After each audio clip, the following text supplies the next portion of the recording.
Hi friends, ఎలా ఉన్నారు అందరూ? బాగున్నారా? నేను చాలా బాగున్నానండి. ఈరోజు నేను గోరుచిక్కుడు కూరతో మీ ముందుకు వచ్చాను. ముందుగా గోరుచిక్కుడులను కడిగేసి చిన్న చిన్న ముక్కలు చేసి పక్కన పెట్టుకున్నాను. తర్వాత నూనె వేసి అందులో శనగపప్పు, మినప్పప్పు, ఆవాలు, జీలకర్ర, కొంచెం కరివేపాకు వేసి చక్కగా వాటిని వేగించుకొని అవి వేగిన తర్వాత ఈ గోరుచిక్కుడు ముక్కలు వేసేసాను. ఇది నేను మంగళవారం రోజున చేశాను. మంగళవారం నేను ఉల్లిపాయలు కానీ ఎలాంటి మసాలా కానీ తినను. అసలు నేను మసాలానే వాడను. సో ఉల్లిపాయలు కూడా తినను అనమాట ఆ రోజు. అందుకని ప్లెయిన్ కర్రీని చేశాను అనమాట. ఇలా ముక్కలని నూనెలో కొంచెం వేగిన తర్వాత మూత పెట్టేసేసి ఒక 10 నిమిషాలు ఉంచి ఈలోపు మగ్గుతుండగా కొబ్బరి, అందులో ఒక 6 ఎండుమిరపకాయలు వేసుకొని చక్కగా గ్రైండ్ చేసుకున్నాను.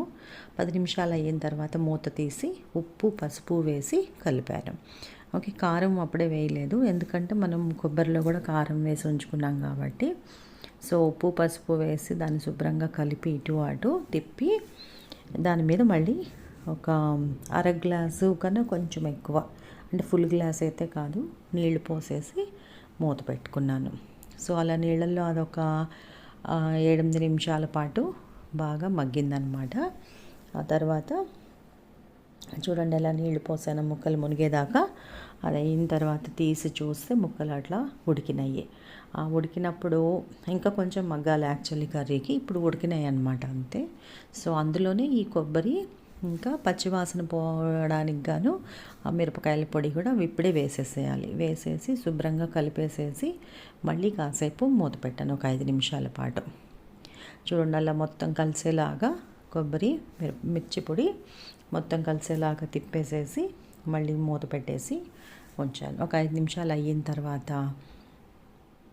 మళ్ళీ మూత తీసేసి అందులో కొంచెం ఒక అర స్పూను నూనెని వేసి మళ్ళీ ఆ నూనెలో కాసేపు ఇటు అటు మగ్గించి ఒక 7-8 నిమిషాల పాటు ఇంకా అంతే. చివరిలో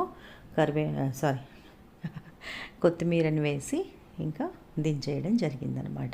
చూడండి కూర ఎంత తాజాగా, ఫ్రెష్గా, రుచికరంగా కనిపిస్తుందో. నా వీడియో మీకు నచ్చితే like, share and subscribe please.